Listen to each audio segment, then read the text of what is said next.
everyone's bed. We're making it at a rental standard, so it needs to look beautiful. There are some clients that have a very specific order to how their beds are made, and if that's the case, it'll be in your notes. So make sure you read it. They'll tell you where they want their comforter, which side they want the pillows on, all of that. But if we're doing just a standard bed, we'll show you a few tricks. For this case, the fitted sheet is already on. You should know how to do a fitted sheet. So we'll just show you, this is the flat sheet that goes on top. We're gonna do what's called hospital corners to tuck it in. So we'll show you what that looks like in just a second. Okay, so to do what's called a hospital corner, you'll need to lift up the mattress a little bit and sweep that underneath. Then you're gonna pull this corner straight across and tuck the loose ends underneath again. Then you're gonna pull this side flat down so it makes that nice fold, and tuck it again.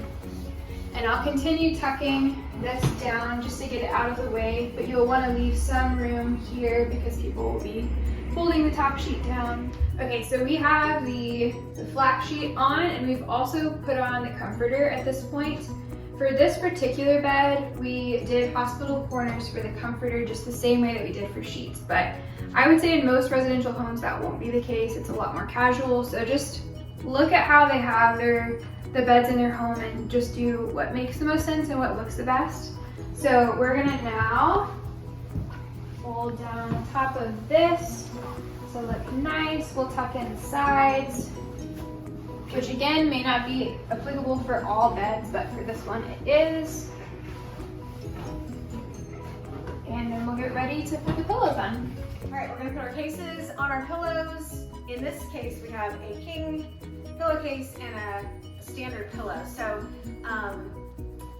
I like to turn them inside out, kind of get your corners. You grab the corners of your pillow and you push it down over. That way you're not shaking the pillow all over the bedroom and getting dust everywhere. And when you have this situation, you can do what they do in hotels, which is a nice tuck. You can even do it with a king on a king. It just always looks nice to kind of get that edge, and you want to put your edges toward the inside. Okay, so we have pillows on the bed. We have the corners on the inside, the tucked part on the inside, so that you have the nice little sharp edges on the outside, which is what we do at hotels as well. So now we're gonna arrange their throw blanket and decorative pillows. These are super nice because you can karate chop them for a fun shape. It looks nice. And then we have a throw blanket which goes over the edge like this. And that's about it. All right, I'm gonna show you how we clean a bedroom. We use a Swiffer. We also use a rag with some all-purpose, and a lint roller will be your best friend in here as well. And so we're going to approach it the way we have every other room, which is high to low, and then work our way around the bedroom. So you can take your pick on what you want to start with as far as lint rolling or dusting, but I will say this, a Swiffer on a side table is not usually the right approach because there's usually drinks here, they might have some snacks, and what you're gonna need to do is wipe it with a rag that's been sprayed with all-purpose. You're also gonna wanna make sure to get small items like this. You're gonna wanna pick them up and get underneath, and you really wanna look at lamps. When people are laying in their bed, they are usually pretty much eye level with everything on this side table, and so you really wanna make sure that you are wiping every surface. And if things are a little disheveled, you'll want to put them back in a neat and orderly way. Some people have some medications or a bottle of water. If it's a glass of water that looks old, go ahead and take it into the kitchen for them, and that'll save them a step. You also want to make sure that you get the lower side of these side tables as well. And since there's not usually drinks and snacks down here, you can hit that with your Swiffer. All right, we've wrapped up our dusting and we're gonna move on to lint rollers, but I wanted to mention that we never wanna set a dirty Swiffer or a duster or a cleaning bag on anyone's bed. So I'm just gonna put this down here for now. With a lint roller, they come with these handy dandy little sheets that you peel off. That'll go into the trash in a minute. And you can lint roll cloth headboards. I'm a little too short for this one, but you get the idea. We're definitely not going to stand on this bed to do this, but you could grab a step stool if you want to.